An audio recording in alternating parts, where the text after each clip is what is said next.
Hello everyone at the 2020 International Conference on Men's Issues. Is it ICMI, International Conference on Men's Issues? I believe that's right. I hope I got that right. I went to one 2016. Physically went to it, and that was good fun. Met some good people, watched some good speeches and stuff. It was great.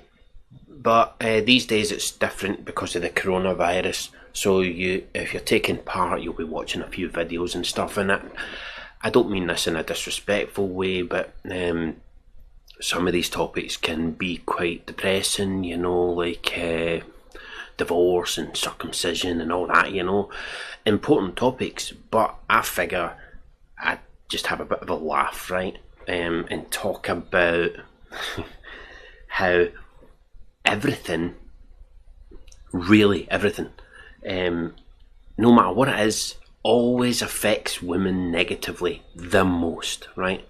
It's astonishing, right? I'm going to show you some examples. I'll go through some examples. I won't read the whole article on these things, but I will show you some examples, and of course I will save the best for last. You will never be able to predict this one. You really won't.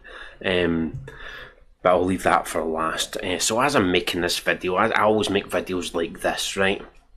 And I spoke to Mike Buchanan, which I should say, by the way, thanks to Elizabeth Hobson and Mike for inviting me to do this. But I spoke to Mike and he said, look, can you not look at the screen like that? Because then the reflection is on my glasses, and I have to apologise. There is nothing I can do about that. I don't know any tricks to stop the screen. I need to look at the screen to read it, and I don't know any little tricks that would stop that from happening. I've tried to tilt the screen different ways, and it doesn't help at all. So maybe they'll invent glasses that don't cause a reflection at some point, and I'll try to get a pair. So apologies up front for that, right? So here we go. Right, I'm going to go through these. Right, and as you can see, the very first one there: 1 in 4 homeless people are women. What would that make the other 3? Probably robots or something. Oh no, it says people. So I don't know, non-binaries maybe. I don't know. So let's go on to some of the ones. The next few ones are all about, as you know, like coronavirus. But this one here I seen on Twitter, and I thought it was quite funny, because actually what's funny about this is a real coincidence is that's my nickname for Michelle Obama. What? I always call her Nelson. What were you thinking? But the point here is that racism is fading away as the years go on, but sexism isn't. So racism is coming to an end.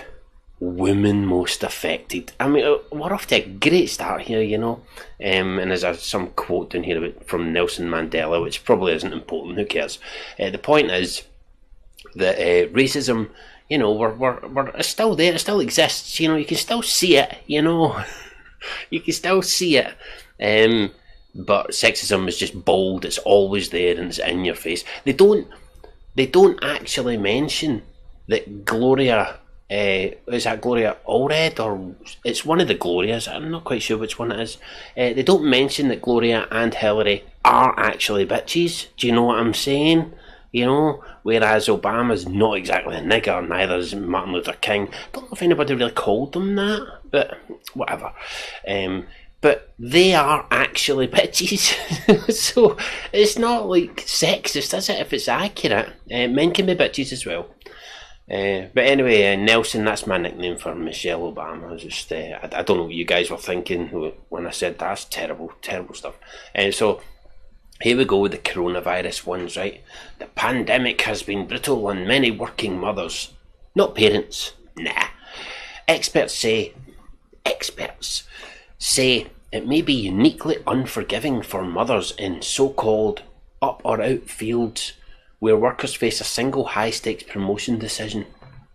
So in other words, women most affected by the pandemic that has affected the entire world.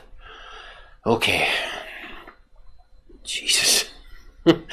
Unbelievable, man. I mean, it's like, this is the type of thing you shouldn't make it about any demographic apart from humans, you know. That's it, you know.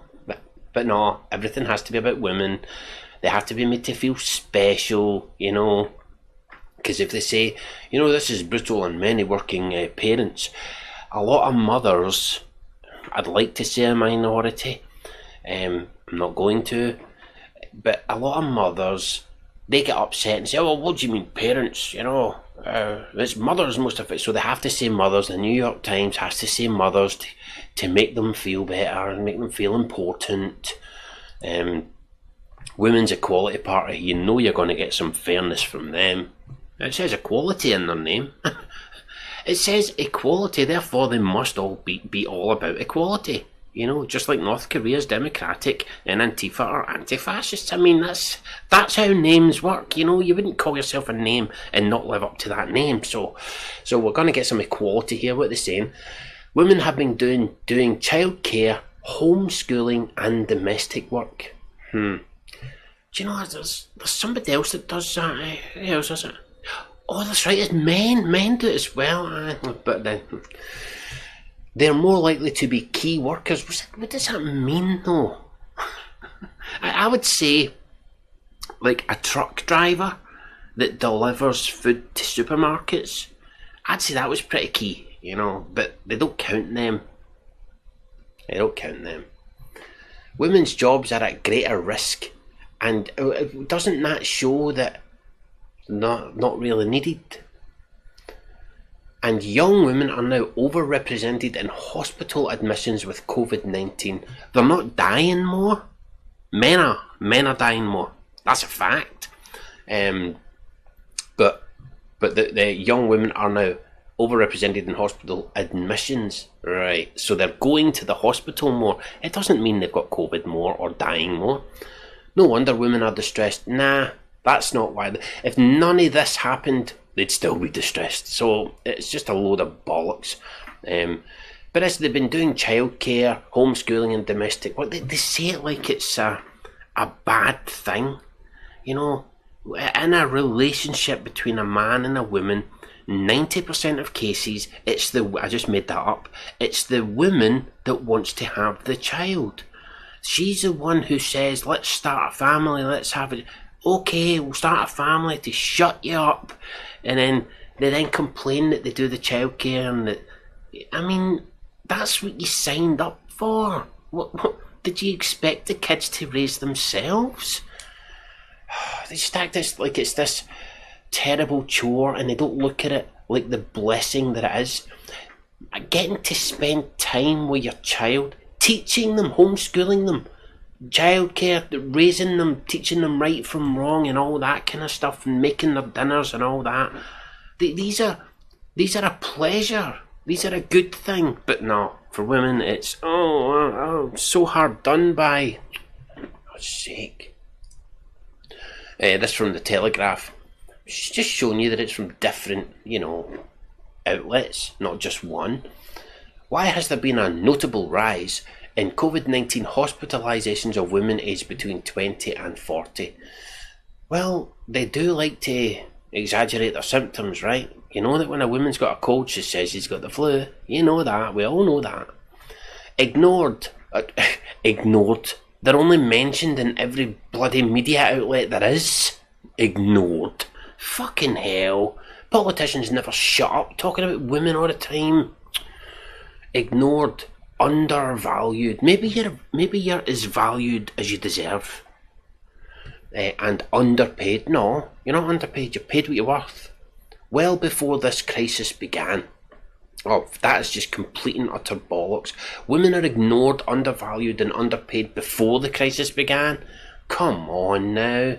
It's just fucking so ridiculous. Especially the ignored part. Especially that. You know, as you can see, everything's about women all the time. Everything. Women's public-facing roles are now creating additional health risks too. It shows a woman being a waitress, but it also shows you 1, 2, 3 women sitting down and a woman over here probably on her way to work. You know, so they're not all servers, are they? Oh, God. Again, women most affected by COVID-19. The thing that affects everybody. Here's another one. A new study found that while almost nobody is spared from the anxiety. Oh, nobody. Oh, hey, we're talking about people here. Right? This is looking good. This is some fairness here. Right, that's good. So nobody is spared from anxiety, worry, and overall emotional fatigue of the coronavirus pandemic. Okay, that's it. Oh, right. Women are almost 3 times as likely as men to report suffering from significant mental health consequences. That doesn't mean they suffer more. It just means they complain about it more. It even says we're all suffering the same, but women are 3 times as likely. Oh, for God's sake. This next one is... oh, this next one's a beauty. Right. From India.com, right? Women's dreams most affected by the COVID-19 pandemic. Overall, women's dreams have been more strongly affected by the pandemic than men's. Here's why. Now, when I read that, when I seen that headline, right, my first thought was dreams of, like, you know, career aspirations or something like that, you know. No, literal dreams. They're talking about dreams. When you're sleeping, they're talking about dreams. They're actually talking about dreams. How can they possibly know this? The anxiety, stress and worry brought on by COVID-19 is not only limiting to daytime hours, as it is affecting our dreams as well, particularly among women. New research has revealed... Who's researching this? The pandemic has infused more anxiety and negative emotions into dreams and spurring dreams about the virus itself, according to a study published by the American Psychological Association in the journal Dreaming. Yes, well, you're going to dream about it when it's all they talk about. At the start of the year, it was February pretty much onwards, and I kept showing this to my son. I'd gone to the news website, BBC News website, and every story on the front page was about coronavirus. For months, everything was about coronavirus. So when that happens, and all the news, all they're talking about is coronavirus, all social media is talking about it, then you're bound to dream about it, you know. I mean, if I play a zombie game, I end up dreaming about that zombie game. It's just what happens, you know. But how do you know women are... it's so ridiculous. Overall, women's dreams have been more strongly affected. How the fuck do they know this? By the pandemic than men's, possibly because women are bearing more of the burden of caregiving, job loss and other hardships. Oh, that's right, probably because women are affected the most. I mean, men are dying at a higher rate, but that doesn't matter.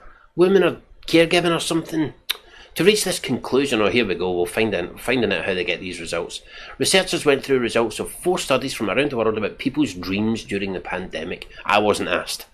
Previous research has suggested that our dreams often reflect what's happening in our waking lives and the other crises, including war. Why would women worry about war?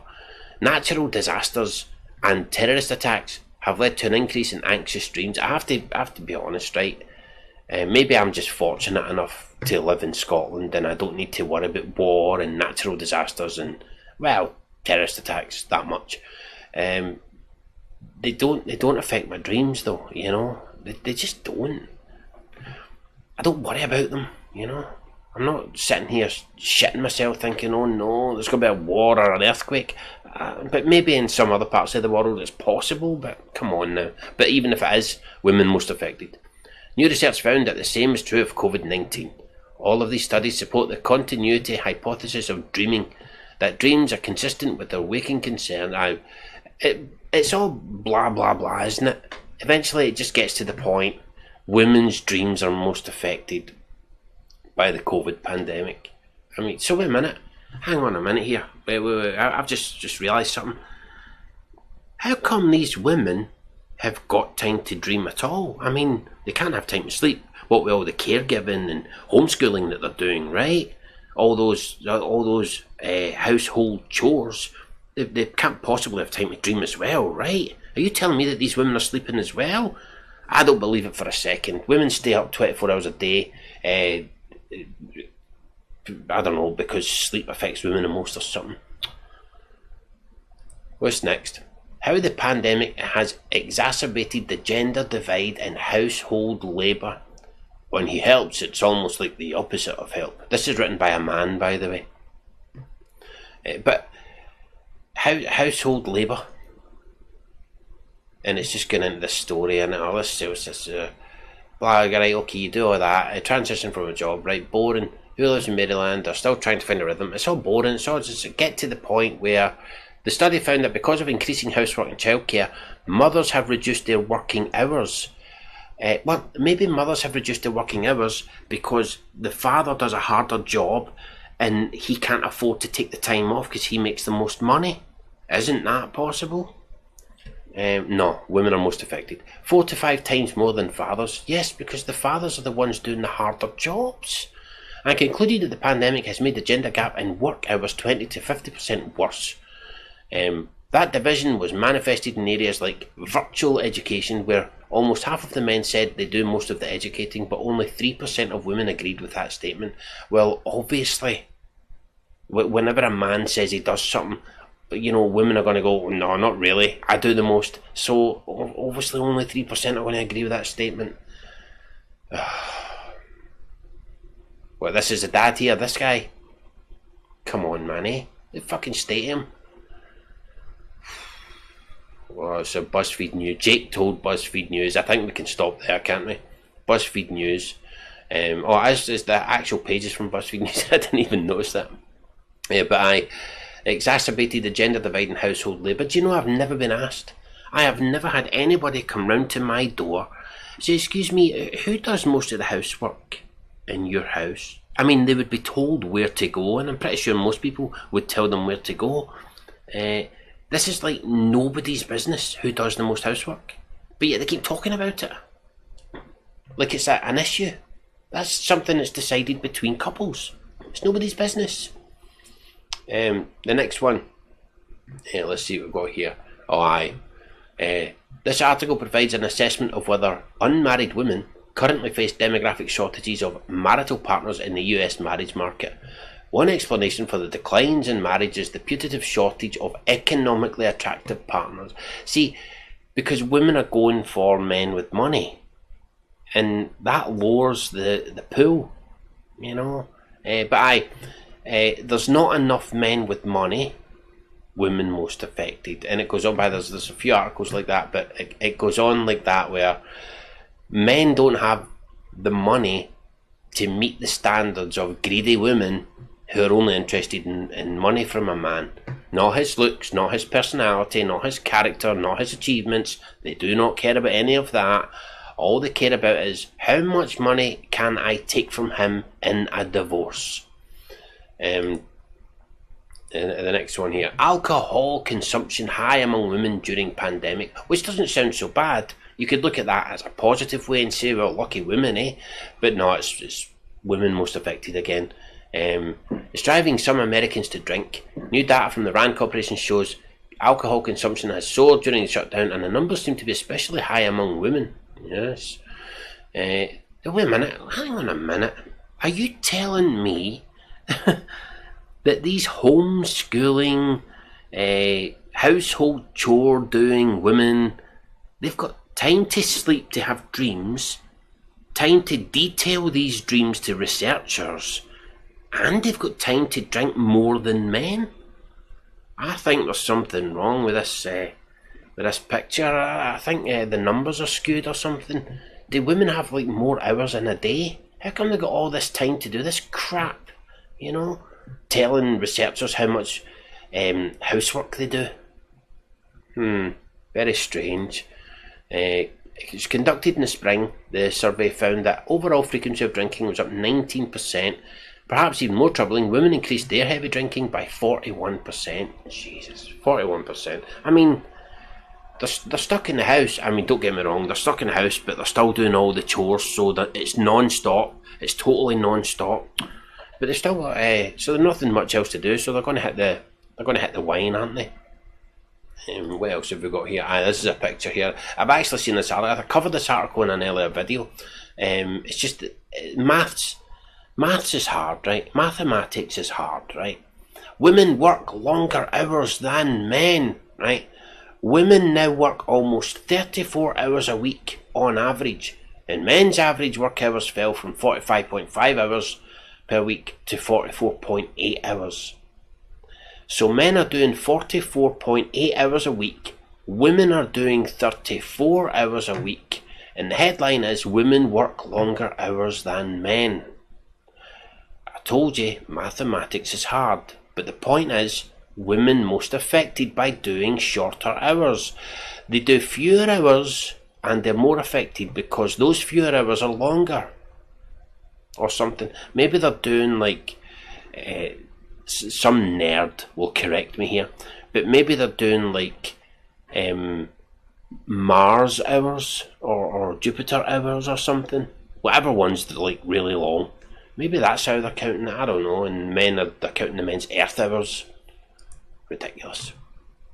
Well, here's another one from New York Times. As women, it's not that we don't have role models, but role models like RBG, that's Ruth Bader Ginsburg, come along so very rarely. Well, no, I mean, you had Margaret Thatcher, but you don't count her as a role model. Amy Coney Barrett could be a role model. She's an accomplished woman, but she's not the correct type of woman, so you don't look at her as a role model either.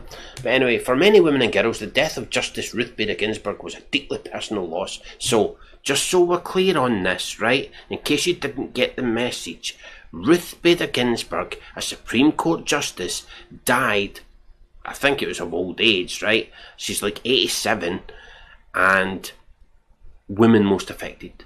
One woman dies, women most affected.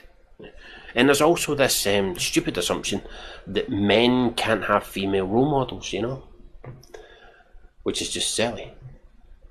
But a woman dies, women most affected, right? Okay. Sure. Jesus, man. Why do ladies get more migraines than men? This is the Drew Report's news. Than men, not than men, which would make sense. Maybe Drew Jones is a woman, and when she wrote this, she had a migraine. Why do ladies get more migraines than men? I mean, just to be clear, we're all the way down to headaches. I mean, that's where we are. We're all the way down to headaches. And again, as I said earlier about the cold and the flu, when a woman gets a normal headache, she calls it a migraine. So, are they getting more migraines, or are they just calling normal headaches migraines?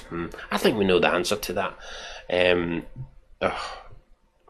What headaches? We're down to headaches. It's unbelievable. Broke men are hurting American women's marriage prospects. Now, this is from the study earlier that I showed. I should have had them next to each other. That was amateur of me, but I'm sure you'll forgive me. There's a devastating shortage of men who have their act together. In other words, have enough money that a woman can get a good payout in a divorce. According to a new study that may not be so surprising to all the single ladies out there. Imagine it was the other way around, though. Imagine there was an article saying there is not enough attractive women for men. Can you imagine the outrage? Of course, they'd never do that. They'd never say that. Research now suggests that the reason for recent years' decline in the marriage rate could have something to do with the lack of economically attractive male spouses who can bring home the bacon. Do you notice as well that it's never the women's fault? Do you notice that women being single and not being able to find a partner is men's fault? I've mentioned this many times.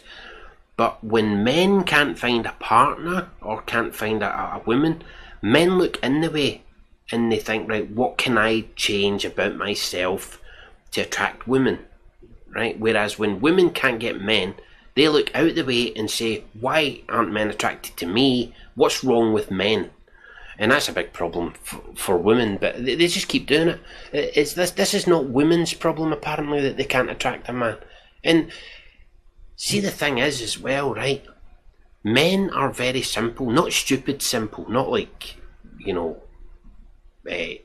low intelligence. I mean, simple, basic. They're very easy to please. So if you can't get a man, and you're not like Shrek hideous, right? But if you can't get a man, that says a lot about you. I mean, it really does. Men are very easy to please, far easier to please than women are, and yet you can't. I mean, these days with the makeup tactics and tricks, a 4 or a 5 can easily become a 7 or an 8, right? Easily. You see it all the time. And men are attracted to beauty, and all you have to do is be nice and pleasant, and you can't even manage that. That's it. You don't need to make vast amounts of money that men have to make in order to attract a woman. No, you just have to be half decent, attractive wise, make an effort when it comes to your looks. A bit of effort goes a long way. Make a bit of effort, be nice, be pleasant. That's it. I mean, that is it. And you can't even do that. And yet, you shit on men and say men aren't making enough. Oh my God, you've got some nerve, I'll tell you that.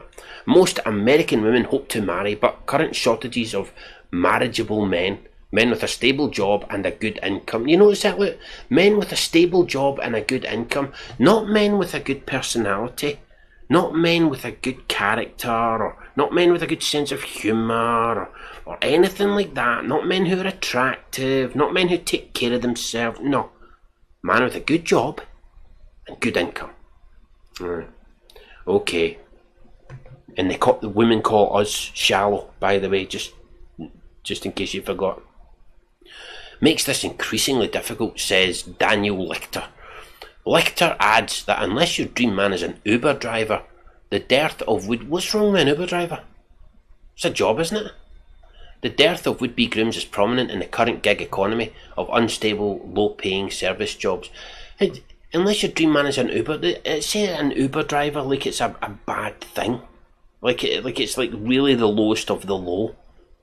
For God's sake, man, the way they bloody look down on people. But then there's another article, it's very similar to this, from the New York Post again. Women are struggling to find men who make as much money as they do.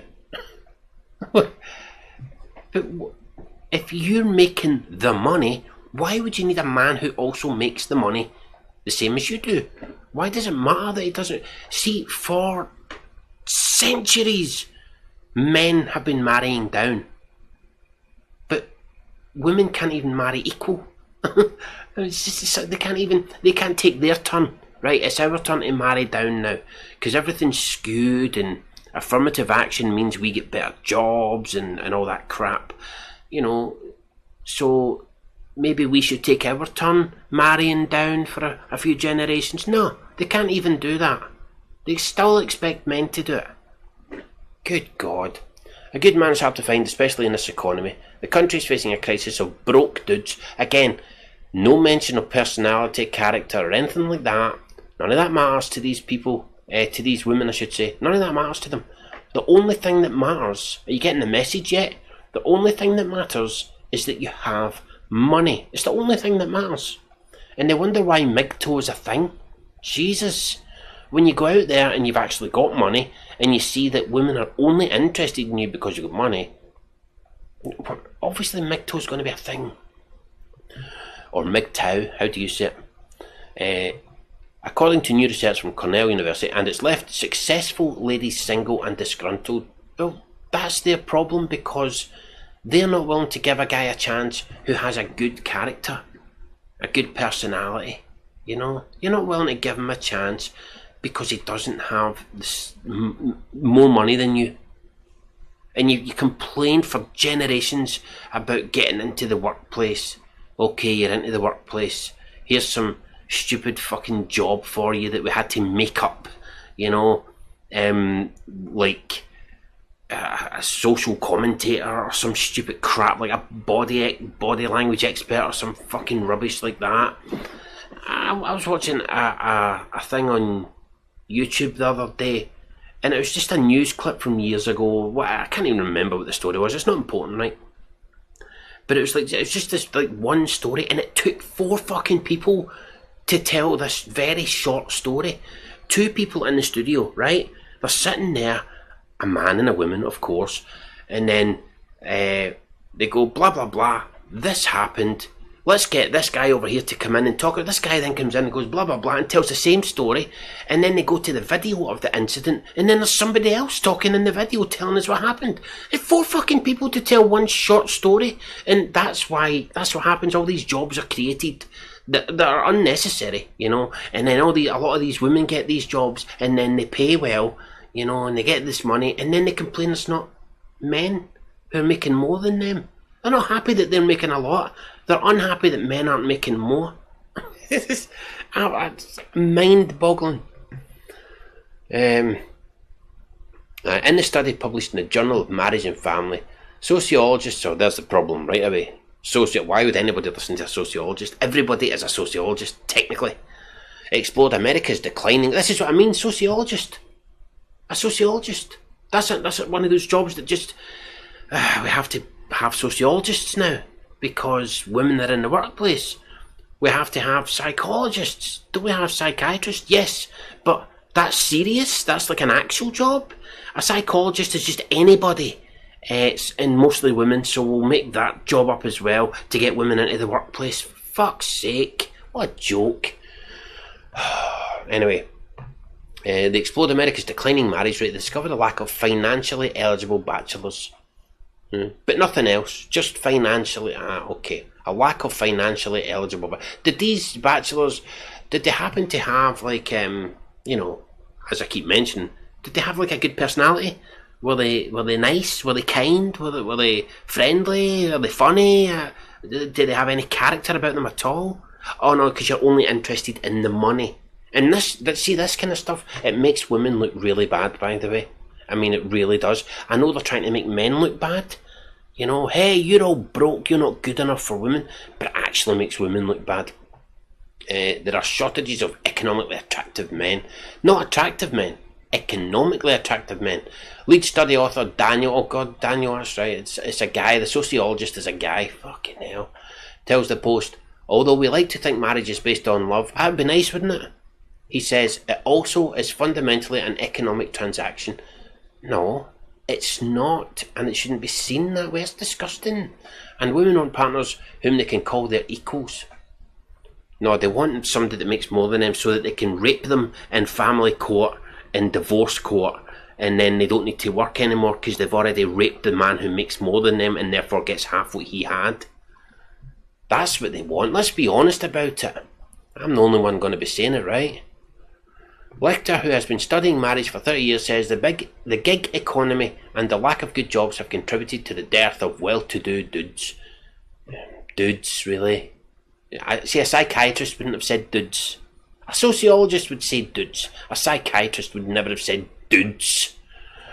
So has the fact that women, don't you mean chicks, are outpacing men educationally, upending their age-old dominance of the male breadwinner over the past 5 to 10 years, and they still complain. They still complain. Unbelievable. Look at this, look where we are now. Right? We're all the way down to headaches. We've went even further down, even deeper, even lower than that.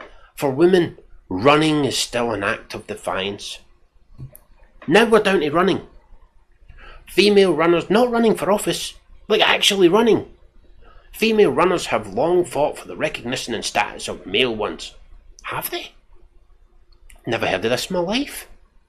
Rachel Hugh asks why running doesn't offer women the freedom it should. I mean, do we really need to? Well, you need a subscription to read the rest anyway, and no. But really, running? We're down to running? How can you get victim status from running? and it's got to be like the cheapest thing to do as well. You don't need gym equipment or anything like that, you know? I've just realised she's running on like a man's face. Isn't that weird? Is that supposed to be symbolic? Does that mean something? She's running on a man's face. Girl power, I suppose. Men have no friends, and women bear the burden. It's amazing, isn't it? You would think this is one of those situations where men suffer the most. Nah. Men have no friends, and women bear the burden. Okay. Toxic masculinity, which isn't a thing, and the persistent idea that feelings are a female thing. No, there's no idea that feelings are a female thing. Only stupid women say that stuff, right? Who wrote it? Melanie Hamlet. Only stupid women like Melanie say this stuff, right? You see, men do have feelings. You know when a man or men risk their lives to save a stranger? That's empathy. There's a lot of feelings there. We just don't go on about them all the time. Women, on the other hand, whatever they're feeling, always have to mention it and usually use their feelings to manipulate others. Men don't do that, but it doesn't mean that men don't have feelings. That's fucking stupid. Has left a generation of straight men. Oh, straight men. She wanted to make sure that she was attacking the group that she was allowed to attack. Had she have said men, that might have made some gay men think, wait a minute, is she attacking us? No, don't worry, gay men. You're not being attacked. You're not allowed to be attacked. Only straight men are. So she had to make sure that everybody knew she was attacking the only group that she's allowed to attack. And I'm sure she'll mention that they're white at some point. A generation of straight men stranded on emotionally stunted island. Unable to forge intimate relationships with other men. It's women who are paying the price. This is like the most feminist thing ever. Unfucking believable. Toxic masculinity right away, so definitely feminism. I had a woman the other day talking about toxic masculinity, right? And I said, what's toxic masculinity? And she said this crap here about the feelings, right? So I says to her, what's toxic femininity? Didn't get an answer. Funny that, isn't it? She's going to go. This is women write articles. They spend the first 5 paragraphs building up to the point, and then eventually they get to the point. You know. But anyway, the point is, men have no friends, and women are most affected by that. You would think as well. Yeah, if you're like a man, right, and you don't have a lot of friends. As soon as you see that, you might actually start to build your hopes up a wee tiny bit.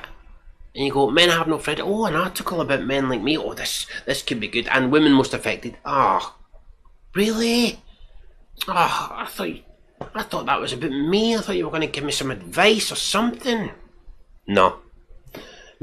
It's all about women again. This is from The Guardian. Of course it is. In this recession, low-paid women and those without a degree are being hit hardest in Australia. I mean, a recession affects everybody. No, it affects women the most. So a recession affects women the most as well. It's unbelievable. Women most affected by climate change, says Sarah McDonald. Women most affected by the thing that's been happening for billions of years before we existed. But women are most affected. It's our fault as humans, probably men's fault, but women are most affected by it, even though it's been happening for billions of years. Amazing. Do you know, did you know that you can actually change how hot the planet is if you give the government more money? Did you know that? It's amazing, isn't it? It's absolutely amazing. There it is. It's just going to talk about climate change and how women are most affected. You get the gist. We don't need to read that one. Steve close that. It says women would be most affected by tip stealing rule. Nearly 80% of the tips that would be stolen by employers would come from female tipped workers. The Department of Labour recently proposed a rule that would make it legal for employers to pocket the tips of their tipped workers as long as they pay their workers the minimum wage. So mostly women do these jobs, therefore mostly women are affected, right? Okay, but hang on. If mostly women are doing these jobs, well, surely there should be enough economically viable men to go around then, right? Wait a minute, isn't this why the wage gap exists? Oh no, we better not talk about that. But anyway, a tip stealing rule, which isn't stealing, but it's definitely out of order. If you get a tip, it should go to you. But it would affect women the most. Women most affected. Rather than just saying this is a problem, they have to say this is a problem for women. They do this all the time, man. It's infuriating. And this is a classic Hillary Clinton one. Women have always been the primary victims of war. Women lose their husbands, their fathers, and their sons in combat. Now, this is an actual quote from her. It's real. She actually said that. And it's sick. It's sick. So the husbands, the fathers, the sons, they're dying. They are dead. And that affects women the most.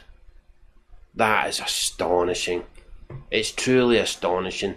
And I'm two away. I've got 2 more articles to show you, right?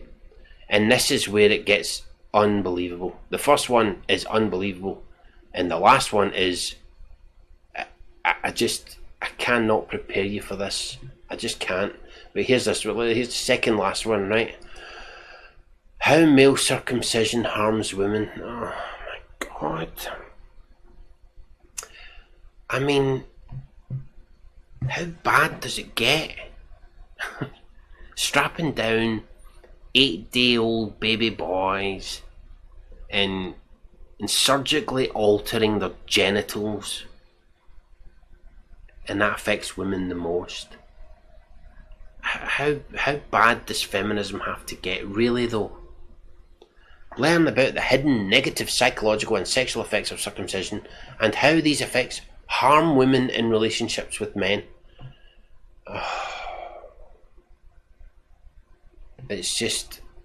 It is so sick. Marilyn Milos didn't know much about circumcision when she consented to have her 3 sons circumcised. Imagine choosing to get your 3 sons circumcised when you don't know much about circumcision. Imagine that. Imagine you have a daughter and the doctor says, right, we're going to cut the tips of her fingers off, right? And you go, well, I don't know much about that fingertip cutting business. Go ahead. Imagine being that fucking stupid. Good God. She trusted her doctor, who told her it did not hurt and only took a moment. Oh, Jesus. Several years later, she watched a circumcision in nursing school. We students filed into the newborn nursery to find a baby strapped, spread-eagled to a plastic board on a counter top across the room. Yep, they have to strap the baby down. They don't do it to females, though. I keep asking people, right, what health benefits would justify doing that to a girl? Like, the absolute minimal possible circumcision you can do to a girl. The absolute minimal.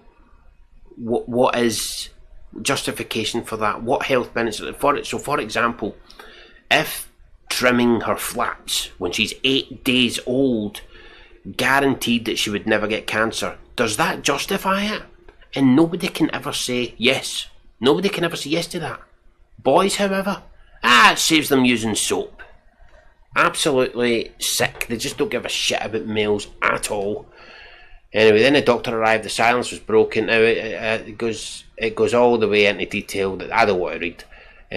Now she deeply regrets her son's circumcisions and works tirelessly to educate others. She got 3 sons circumcised, but she's the most affected by it. Okay, right, you ready for this last one? You're not. I'll tell you right now, you are not ready for this. You can never be, even though I've showed you all of that, everything affects women the most, I've showed you it all, you're still not going to be prepared for this last one. I have saved the best for last. Here we go. Women suffer from prostate cancer too.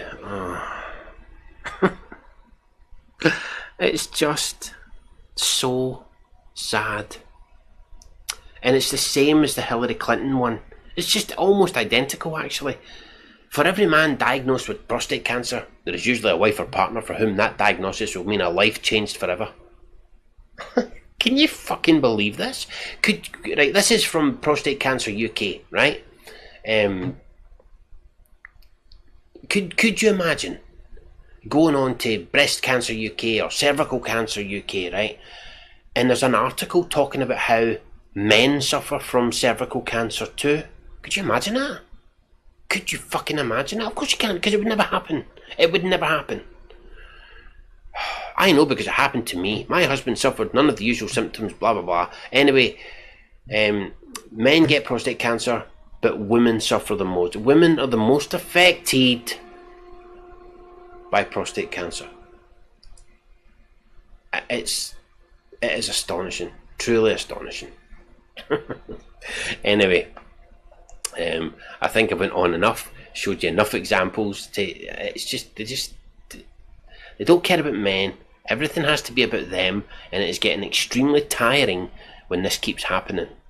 Anyway, I hope you enjoy the ICMI, I hope I'm getting that right, International Men's Conference, not International Conference on Men's Issues, ICMI, on Men's Issues, that's the one. And I'd like to thank Elizabeth Hobson for having me on. Hopefully this video gets to you on time. And Mike Buchanan for giving me a shout as well. And thanks for everybody for watching. And I'll leave it there. Bye bye.